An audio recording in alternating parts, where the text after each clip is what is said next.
Coach Moyo will be dealing with the topic creating individual coaching routines for young athletes to aid their development and the roles of their parents in their development. So, Coach Mo, are you ready? Hear me? Yeah. Awesome. Okay, so welcome everybody. So my name is Coach Moyo, like I said before. Currently, where I am, I'm at Newcastle United Football Club. I've been there for one season now. I'm going into season two. Before that, I've been coaching for nearly 10 years at this point. Before that, I was working in schools and like community local programs. So a lot of what I'm going to talk about is based off my interaction with different age groups. Yes, I'm going to focus on the younger ones because that's where a lot of my expertise is, but we'll touch on some stuff with the older guys. Obviously, the purpose of this part of the webinar is to talk about how best to maximize the development of the players in our care. So using individual routines and how we can get the best out of them, how, why, and the different things around that. Just a quick one for the chat, for any of the coaches in the chat. Could you just put yes if you use current individual routines, or sometimes, or no if you've never used them? I'll give you about 30 seconds to do that. So if you've ever used individual routines, can you either put yes, no, or sometimes? And then we'll start.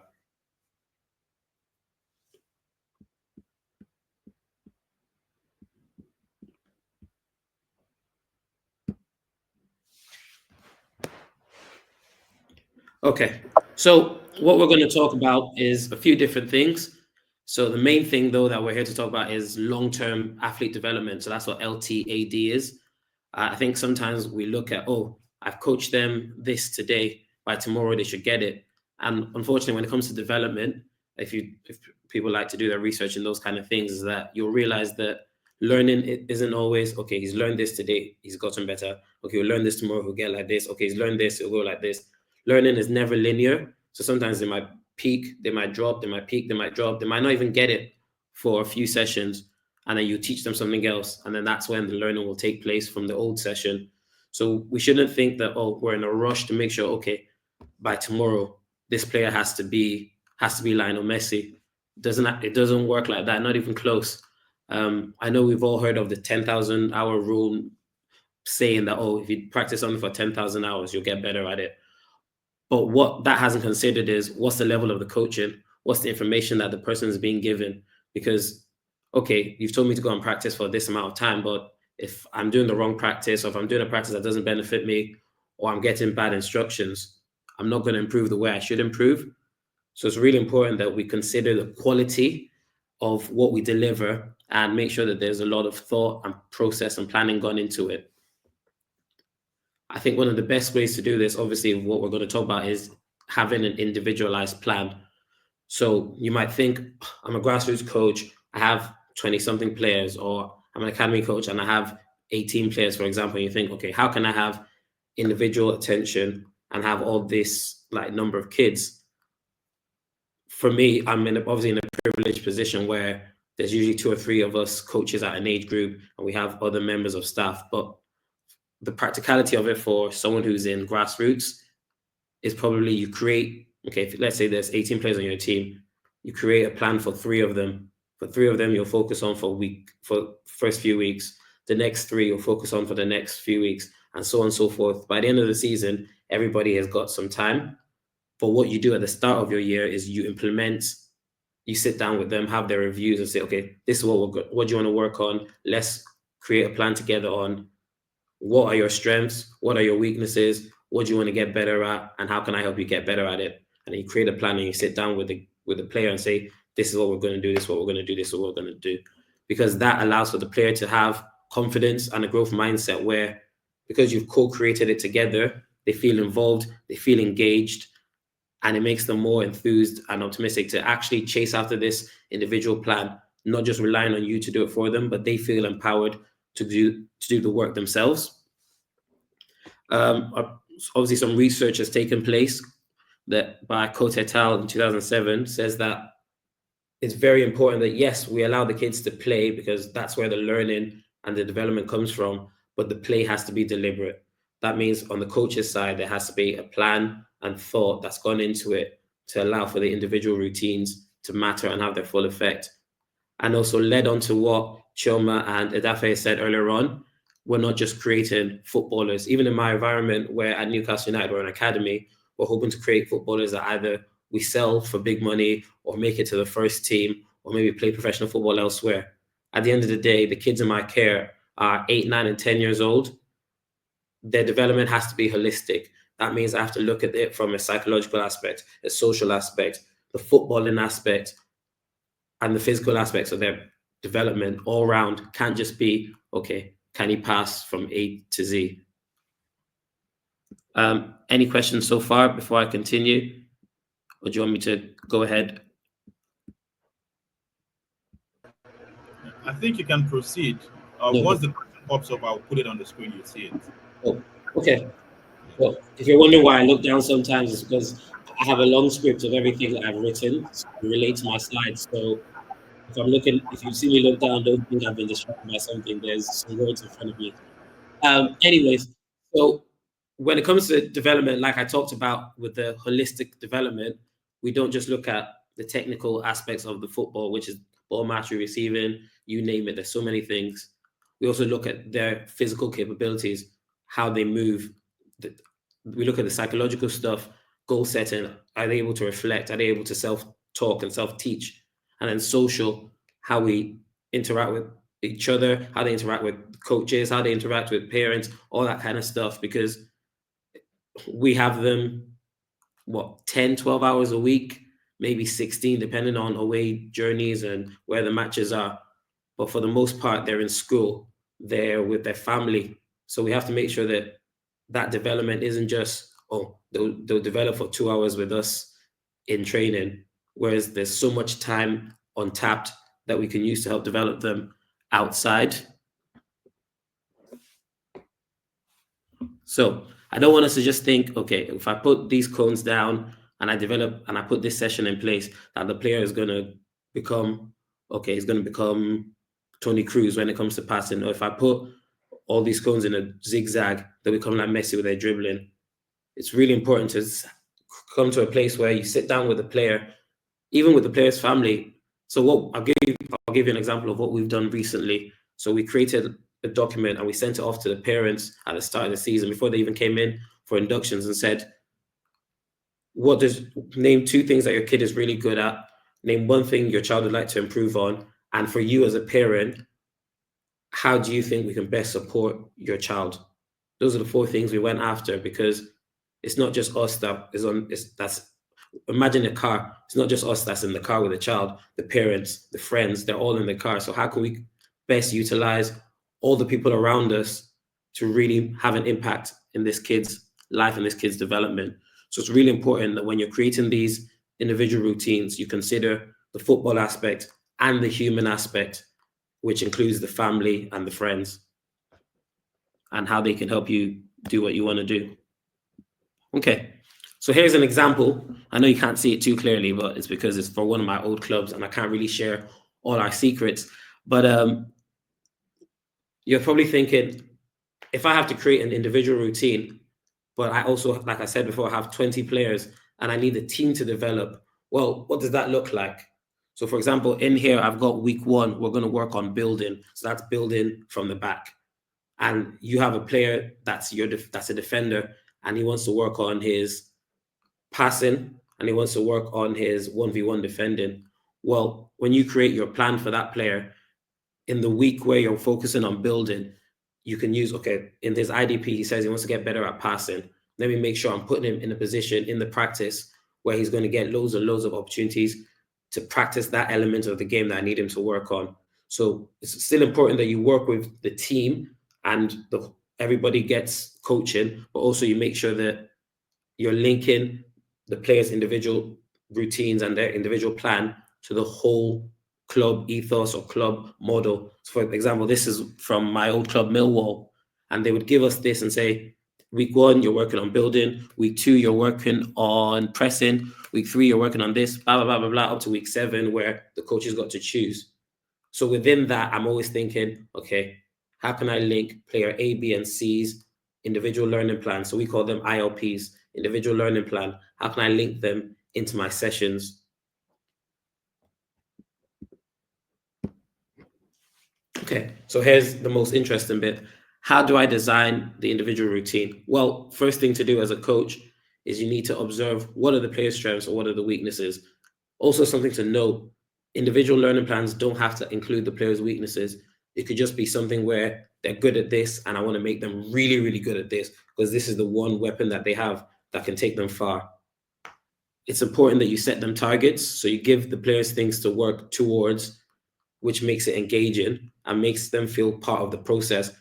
Because what I've learned from working with different age groups across the years is that if you just tell people what to do all the time, or just even the young kids, you constantly just tell them what to do all the time, the engagement isn't as much. Whereas if you involve them in the process and you do the whole thing together, they're a lot more engaged. They're a lot more, oh yeah, they take ownership. They feel like, oh, this is my plan. This is for me. Let me go and do what I need to do.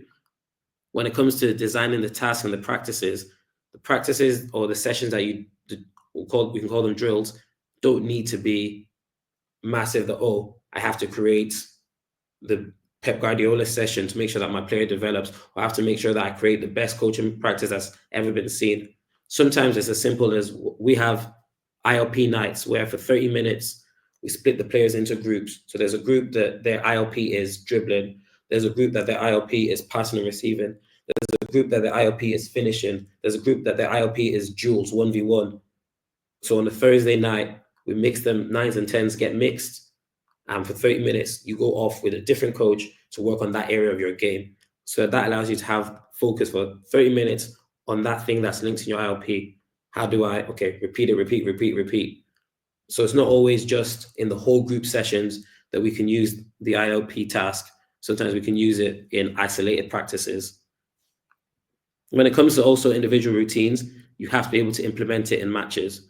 There's no point having a player who's told you, I want to work on my scanning and receiving the ball. And then you do some little bits in training. Then when it comes to matches, you put them in a position where they don't have to practice that. So the example that I always like to use is we have a boy that wants to improve his 360 scanning and his ability to receive under pressure. So what did we do? In matches, go and play in center midfield. Where's the most busiest place where you have to scan, you have to do 360 all the time. Let's put them in that position. And we're not just going to do it for 1 week and think, okay, that's enough. We'll play him somewhere else. We have a deliberate plan that, okay, let's do it for a term. Let's do it for a month. Let's do it for this game, and this game. Let's do it for Liverpool, Man City, and Man United, because we know those are our biggest games. And that's the game where you're going to be challenged in the most. The main thing I'm going to get at is make sure that you have a plan on how you want to implement what you're working on. And don't just think, today's Thursday, let's just chuck him in. There has to be a plan behind what we do. Also, it's really important that we track and reflect what we do. So we have 4 review points every year. So we have 12-week review, mid-season review, the 12-week review after Christmas, and then the end of season review. In those reviews, we're able to look at, so we fill in training logs where every week we talk about, okay, this is what we did in training. This is the player I focused on. This is the session topic. We fill those in every week, and every match day, we also fill in a match log. So I'm able to, when it comes down for reviews, I'm able to go back into the system, type in the player's name, and pull out all the sessions where he was one of my key players for focus, or we played him in a social position for a match, and I'm able to sit with the parents and be like, this is what we said at the start of the season that we're going to work on. This is how we've tried to help them. We've put them in center midfield. In the practice sessions, I've always made him the magic man, so he's getting more touches of the ball. I've made sure that he's always on a team with player X because their individual plans link. So let's say, for example, you've got a player who needs to work on passing, and you've got a player who needs to work on his attacking 1v1s. You could put them in the same team where that allow that player who's working on passing to always try and find that player, which gives that player opportunities to practice his dribbling. So don't just think that, oh, I can only focus on one player at a time. Actually, if we're really skilled with how we link the plans for development, we can actually say, okay, this player, and this player, the ILPs link. Let me put them on the same team in practices. Let me put them on the same team in matches in similar positions so that they can do what's required of them to make sure that they're working on their ILP. Like I said before, I'm privileged that the environment I'm in, we have so many different members of staff in our age groups, so we're able to share the workload. Now, if you're in an area where it might just be you, then you might need to try different techniques that could work for you and that player. In terms of, you could try and do 3-4 a week, try and do 3-4 a month, whatever it is. But you try those different ones, you figure out what works for your environment, and then as the players are improving and mastering what you've asked them to master, how do we challenge them to up the level even more, Because at the end of the day, in our academy, we're trying to develop elite footballers. And even if we can't develop the footballer at the end of the day, we're still going to challenge them to be better humans in their whole holistic development. Okay, so I'm just going to give you an example of an old version of an ILP that I worked on with a player that I worked with in school. So I was the football coach for a school team, and we created these ILPs. Couple things to make sure you have on them is the player's name, the focus area that you want to work on, what are their goals, and how you're going to reflect on it. It's good to try and draw it up as much as you can, but make sure it's not something that's stuck. That, oh, once I say this is what you're working on, that's it for the season. Things change. Players master things at different rates. You might say, okay, by the end of the season we wanted to do this, but you only got to here.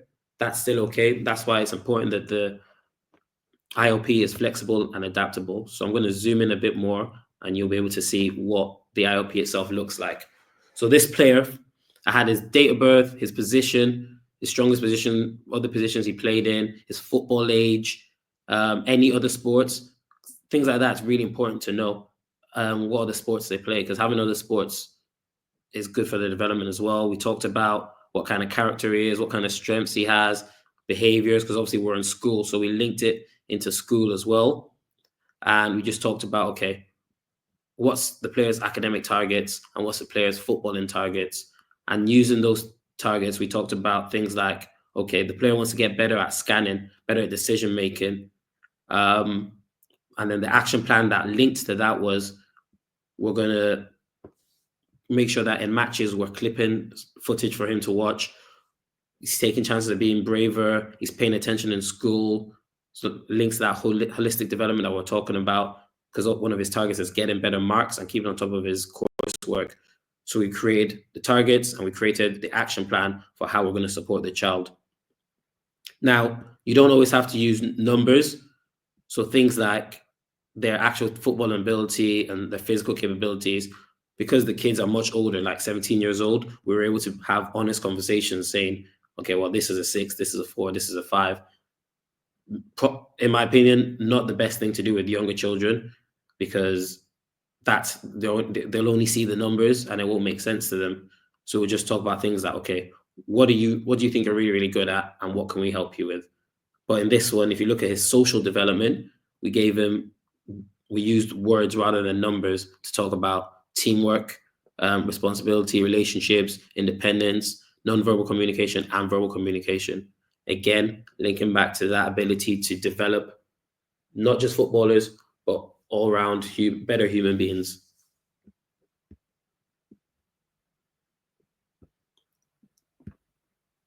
Okay, so this partly links to what I was talking about earlier on in terms of what are the things that can cause a barrier or cause challenges for the coaches on how we can create these ILPs. It could be things like time.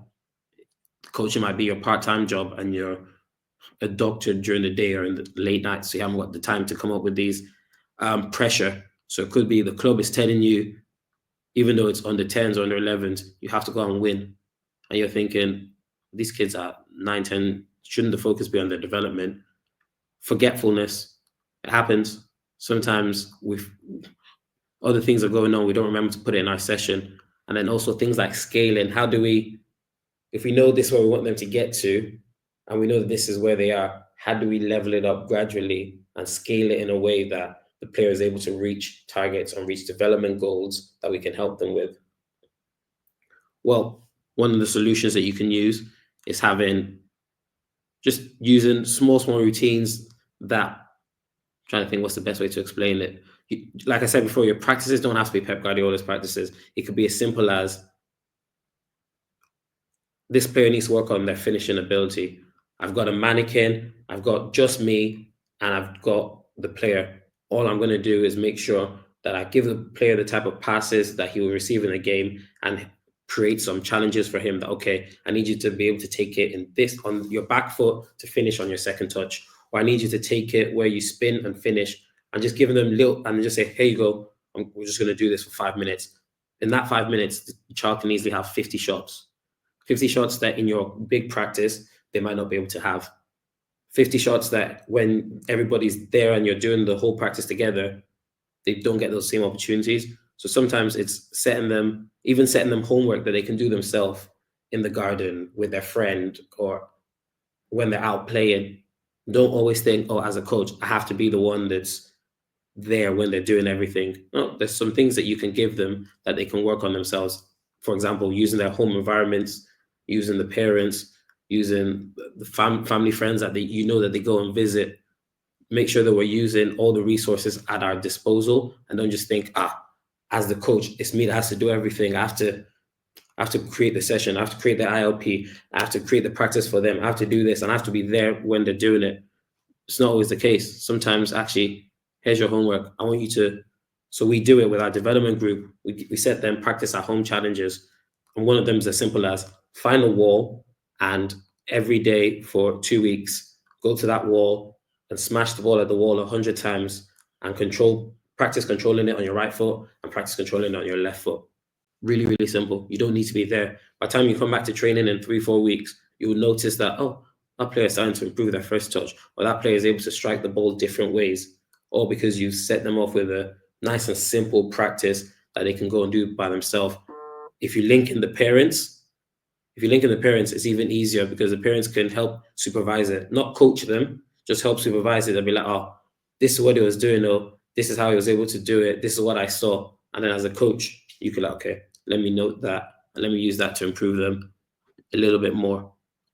Okay, so we'll go the other way with this one. So one of the things I really want us to consider is making it a habit, creating routines that allow for the players to consistently improve. Don't just think, oh, if I do it today, that's it, I'm finished. I don't have to do any more. That's not the case. It has to be consistent.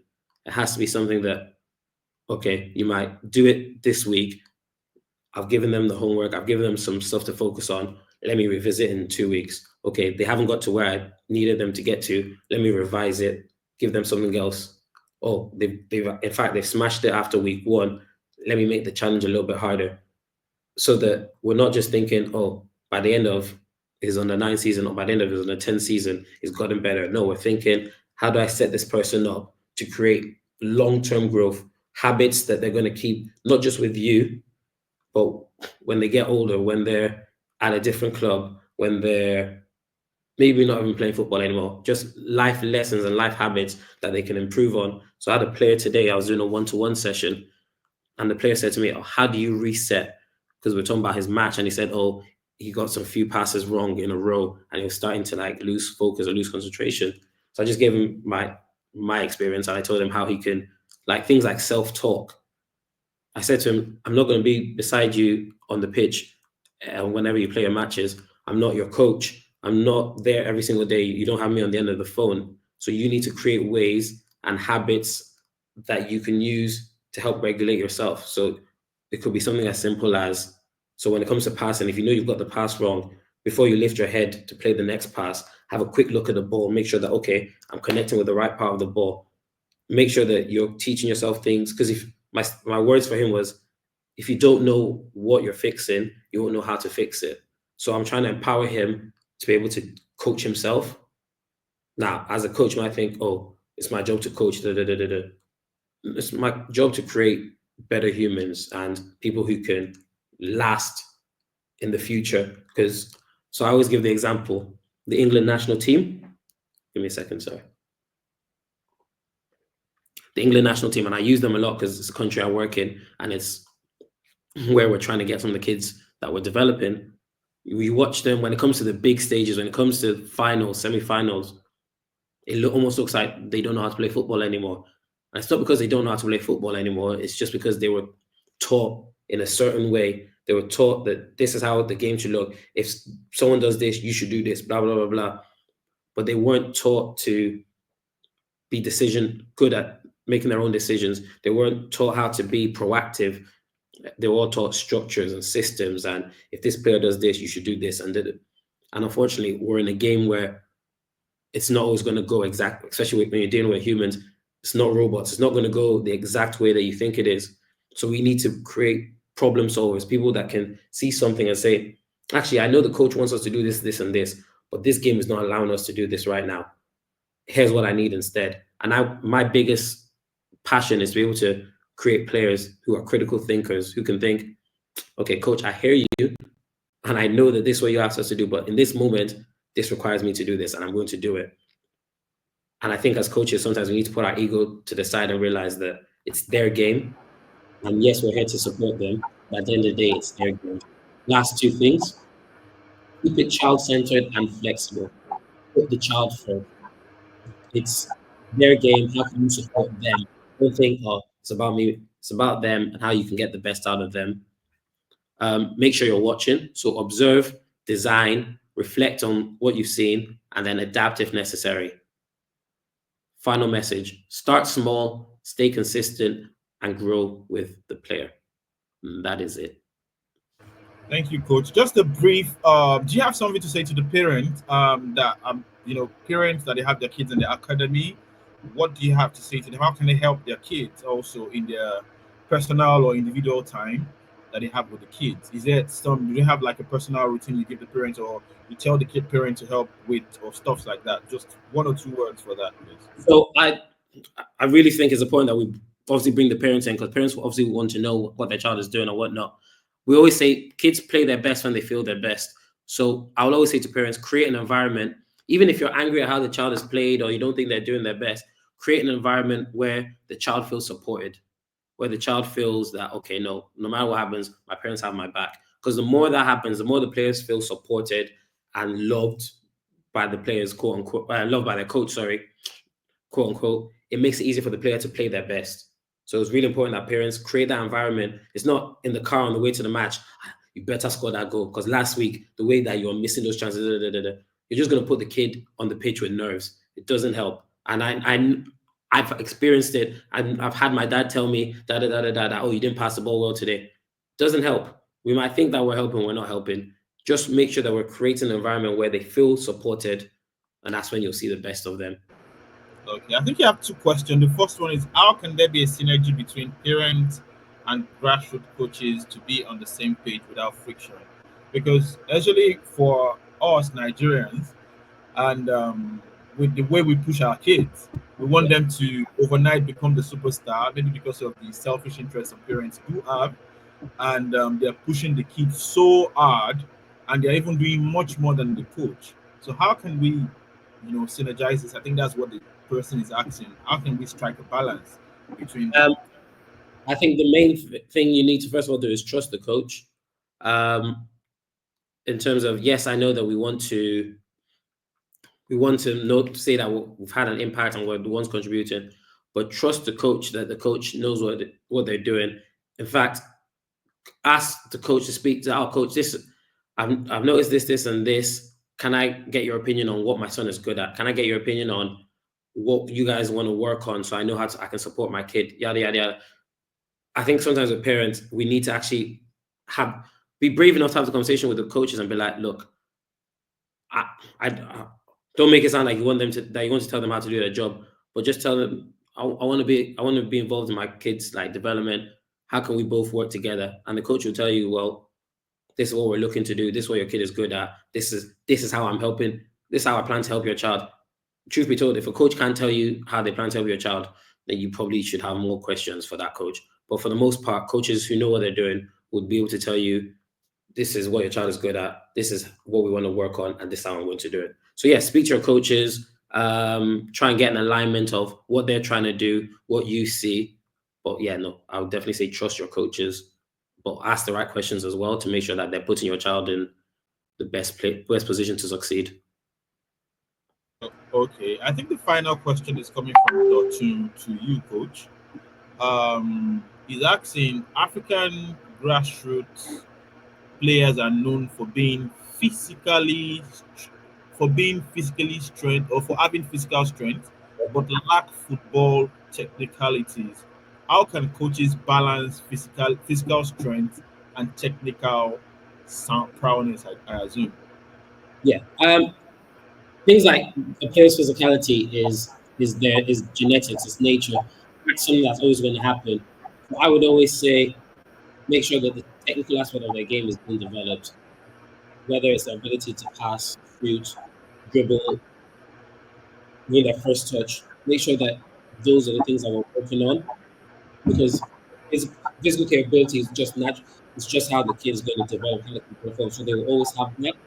But make sure you're developing the psych part of the game so that they're able to think, not just rely on the strength, but also make sure you're developing the technical side so that they improve on those things. Because what will happen is a child that's big will just get used to pushing everybody running. And it'll get to a stage in that child's development that everybody's big and strong. Okay, what else do you have? So I was always say from the young age, make sure that you're developing the technical side of the game and the psychological side so that they're able to deal with the pressures of okay, I'm not the biggest anymore. How do I now use what I have? That answers your question. If not, I can elaborate more. Wow, I think they have a lot of questions for you, coach. Okay, the next one is from Fikayo, and the question is: how wide is the player development gap from Nigerian teenagers who move top five league clubs compared to their European counterparts? I think he's asking the difference between Nigeria and those coming Yeah. from directly and those that. What's the difference between those players? It's In like terms of in terms of the development gap, it depends on. It will always depend on where you are. So, for example, if you're a physical player coming from, let's physical player coming from Nigeria, and they take you to Spain, you can't control and pass the ball. The gap is at this because those Spanish boys will have been doing it from when they were babies. So you feel the gap even more. If you come to someone like England who isn't as technical, the player can catch up quicker. The gap isn't as big because England relies on physicality. So that player can compete physically. So they just need to close the gap a little bit technically. If you go somewhere like Italy, again, having a physical Nigerian teenager who is strong, powerful, whatever, but isn't as tactical in their development, and you go somewhere like Italy, you massively fill the gap. So it's really Germany is another one for the tactical side of the game and the psychological side of the game. In terms of so if you go to Germany, if your decision making is off par, you'll fill that gap the biggest. So really, one it really depends on where you go, which is why it's best that we don't just look at this player is fast and can hit the ball really hard. Let me send them across. No, you have to make sure that the four corners, so technical, tactical, psychological, social, well-rounded development, because then the gap when they come across isn't as high or isn't as far. So make sure that we're developing all-round footballers.